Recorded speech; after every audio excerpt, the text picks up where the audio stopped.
Hey friend, it's Stacy, saying hello with a Summer of Sabbath replay. You're listening to episode 19, Burning and Turning, Sabbath Noticing.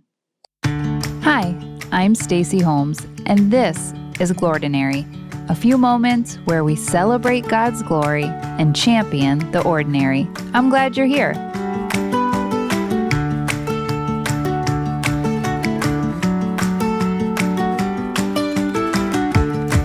Do you have a dog who sheds? If you do, God bless you, friend. We do not. Ours is one where you gotta pay someone to keep them looking fresh and fabulous.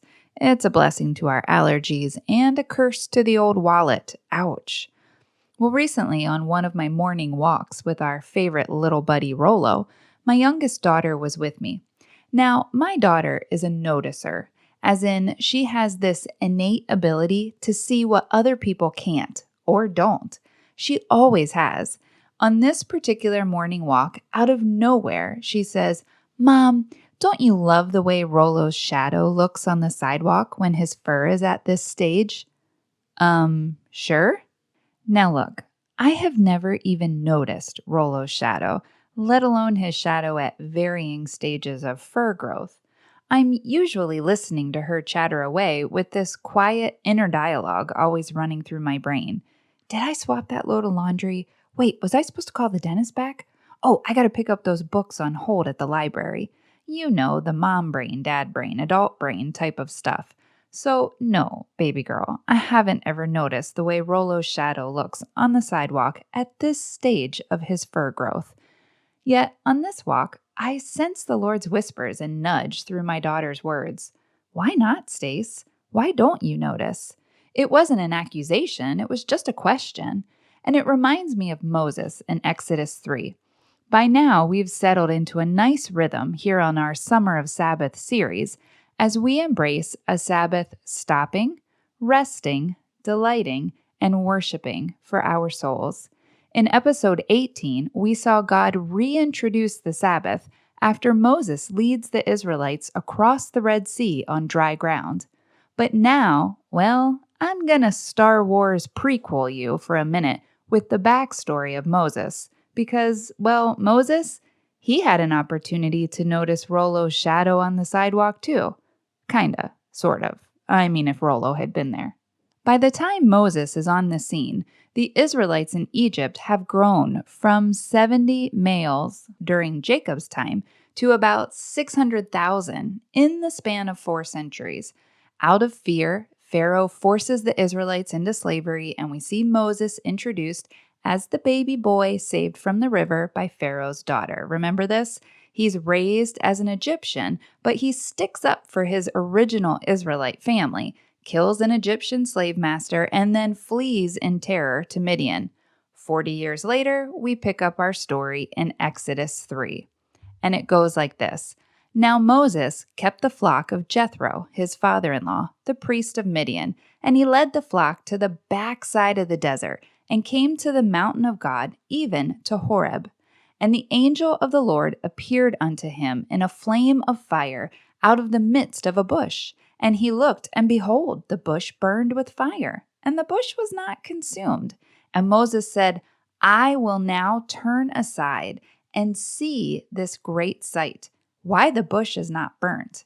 And when the Lord saw that he turned aside to see, God called unto him out of the midst of the bush and said, Moses, Moses. And he said, Here am I. Did you notice a couple things here? For one, Moses is just living his regular life. Well, his regular life now. Remember, he was raised in Pharaoh's court, complete with all the royal trappings and educational pedigree for the first 40 years of his life, to now find himself as a shepherd in the desert at the mountain of Horeb, which coincidentally means desolation. He's in a desert of desolation for 40 years, surrounded by his woolly coworkers. Life probably worked out a little bit differently in his head, right?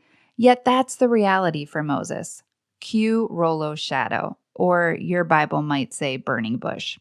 You see, it wasn't necessarily uncommon for a plant in the desert to spontaneously burst into flames. It was so dry, a bush could easily turn powder keg and flame out almost as quickly. But this bush would not stop burning or burn up entirely. It wouldn't wither, curl, or ash over, huh? And Moses says, I will now turn aside and see.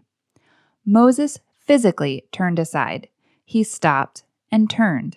He pivoted. He altered course. He changed his current direction. He left his day in, day out routines, his jobs, if you will, to turn aside. What's more is the original language says he turned aside to see. And this word see in Hebrew means to consider, be near, experience, to be present.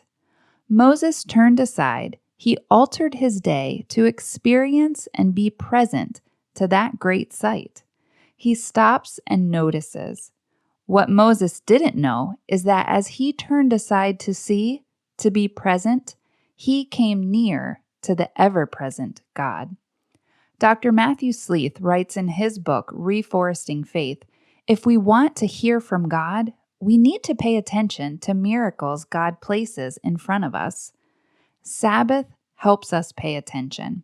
Sabbath is our way to turn aside and see, to notice, to be present. It catches my notice that God did not speak to Moses until he turned aside, until he noticed the burning bush. Sabbath attunes our eyes and ears to notice, at least for one day a week. Now look, we can chat about if Sabbath is a literal 24-hour period, a 7-day week, a 10-day week, a Sunday, a Saturday, sun up or sundown. We could do this, and we could likely miss the whole point. For Sabbath is really about one thing. Pencils down. Stop working presently and start noticing our ever-present God. A Sabbath rest forms in me the ability to notice. I haven't always been a noticer, but Sabbath grabs me out of the zone of school, screens, and schedules. And here's what I notice on a Sabbath. I notice the squirrels living in my front yard trees. I suspect the squirrels play tag the other 6 days of the week also, but on the Sabbath, I notice. I pause long enough to watch their little furry tails scurry in circles up my trees, or their trees, I suppose. I celebrate their playfulness. I notice how amazing the bread smells baking in my oven. Gloria a Dios. I notice my daughter's piano playing is really starting to develop, sounding more beautiful than ever. What a gift to hear those sweet melodies. I notice my other daughter's cartwheels and back walkover, so flawless and flexible. When did that happen? What a joy to watch youthfulness in action.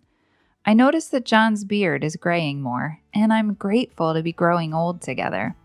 On Sabbath, I stop and notice. I turn aside, I pivot, I change course, to see, to be present, to notice, until I begin to notice a change in the remaining days too. Because as theologian Walter Brueggemann says, people who keep Sabbath live all 7 days differently.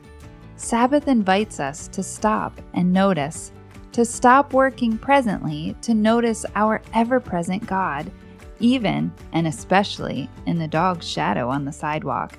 Oh friend, let's try something new. Let's notice them together. Remember, you're not alone in this. I'm praying for you, friend. Have a glordinary day.